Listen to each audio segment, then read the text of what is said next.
نحمده ونصلي ونسلم على رسوله الكريم اما بعد فاعوذ بالله السميع العليم من الشيطان الرجيم بسم الله الرحمن الرحيم الصلاة والسلام عليك يا سيدي يا رسول الله وعلى آلك وأصحابك يا سيدي يا نور الله۔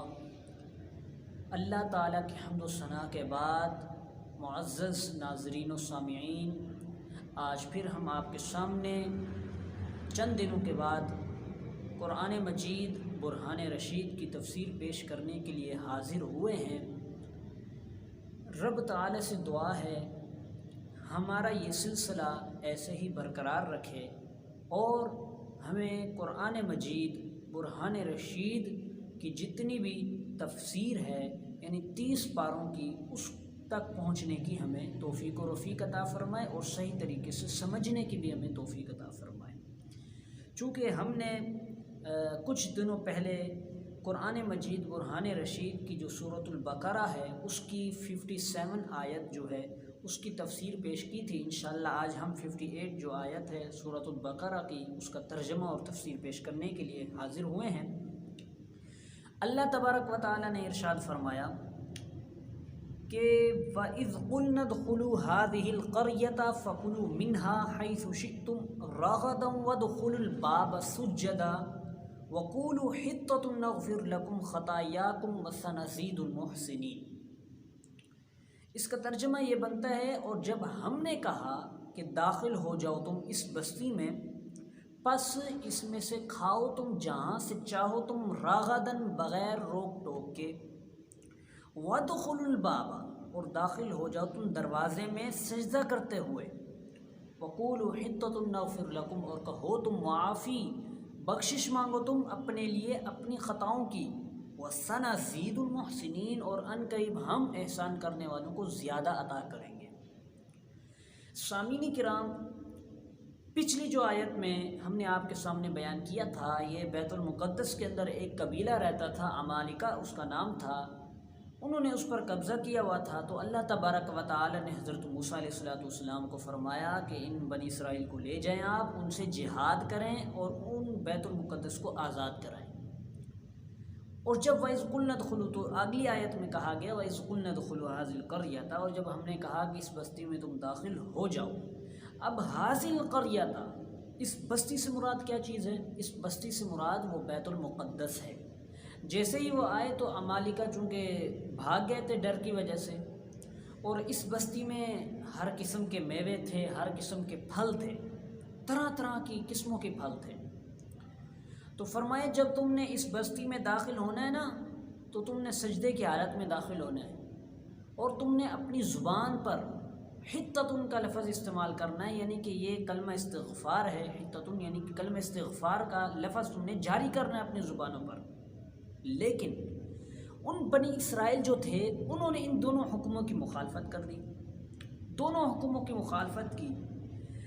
پہلا حکم تو یہ تھا کہ سجدے کی حالت میں تم نے داخل ہونا ہے، لیکن انہوں نے اس کی مخالفت کی۔ وہ کیسے؟ وہ جب داخل ہوئے تو اپنے سرینوں کے بل گھسیٹتے ہوئے اپنے آپ کو انہوں نے داخل کیا، اس حکم کی مخالفت کی۔ دوسرا حکم یہ تھا کہ اپنی زبان پر تم نے کلمہ استغفار جاری کرنا ہے، حالانکہ انہوں نے یہ نہیں کہا، وہ مذاق میں کوئی اور لفظ استعمال کر رہے تھے، یعنی کہ وہ کہہ رہے تھے دانے میں بالی، دانے میں بالی، وہ مذاق کے طور پر حبۃ فی الشعر، حبۃ فی الشعر یعنی کہ دانے میں بالی، وہ مذاق کے طور پر کہتے ہوئے داخل ہو گئے۔ تو ان کی اس مذاق کی وجہ سے اور نافرمانی کی وجہ سے اللہ تبارک و تعالی نے ان پر طاعون کا عذاب مسلط فرما دیا، کہ جس کی وجہ سے ہلاک و بنی اسرائیل جو تھے وہ ہلاک ہو گئے، بلکہ کثیر تعداد کے مطابق جو بنی اسرائیل تھے وہ ہلاک ہو گئے۔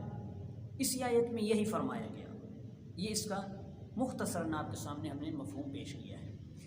پھر آگے فرمایا اگلی آیت میں فَبَدَّلَ الَّذِينَ ظَلَمُوا قَوْلًا غَيْرَ الَّذِي قِيلَ لَهُمْ فَأَنزَلْنَا عَلَى الَّذِينَ ظَلَمُوا رِجْزًا مِّنَ السَّمَاءِ بِمَا كَانُوا يَفْسُقُونَ۔ پس ان لوگوں نے بدل دیا جنہوں نے ظلم کیا اس بات کو جو اس کے علاوہ تھی، جو ان کے لیے کہی گئی تھی، پس ہم نے اتارا ان لوگوں پر جنہوں نے ظلم کیا، کیا اتارا؟ عذاب کو اتارا، رجزن عذاب کو اتارا آسمان سے بسبب وہ نافرمانی کرتے تھے۔ اب اللہ تبارک و تعالی نے ان پر عذاب کو مسلط فرما دیا۔ تفاسیر کے اندر آتا ہے وہ کتنے بنی اسرائیل ہلاک ہوئے تھے، تو تفسیر خازن کے اندر موجود ہے کہ 70,000 بنی اسرائیل اس طاعون کی بیماری کی وجہ سے ہلاک ہو گئے تھے۔ طاعون کے حوالے سے آپ کے سامنے ایک دو احادیث پیش کر دیتے ہیں بطور برکت کے۔ حدیث شریف میں آتا ہے حضور علیہ الصلاۃ والسلام نے ارشاد فرمایا کہ یہ طاعون ایک عذاب ہے جسے تم سے پہلے والے لوگوں پر مسلط کیا گیا تھا، لہٰذا جہاں پر یہ طاعون کی بیماری ہو اور تم اس میں موجود ہو تو وہاں سے تم نے نہ بھاگنا، وہاں سے تم نہ بھاگو، تمہارا نہ بھاگنا ہی اس میں خیر ہے، وہاں سے تم نہ بھاگو، اور جہاں پر طاعون ہے تم وہاں پر نہ جاؤ۔ یعنی اس حدیث کا مطلب یہ ہے، آپ کسی شہر میں ہیں، مثال کے طور پر مثال دے دیتے ہیں آپ کے سامنے، آپ ہیں کراچی شہر میں، اللہ نہ کرے کراچی شہر میں طاعون کی بیماری آ جائے، تو آپ اب وہاں سے نہیں بھاگ سکتے کیونکہ حضور نے منع فرما دیا، وہاں سے نہ بھاگو، آپ نہیں بھاگ سکتے۔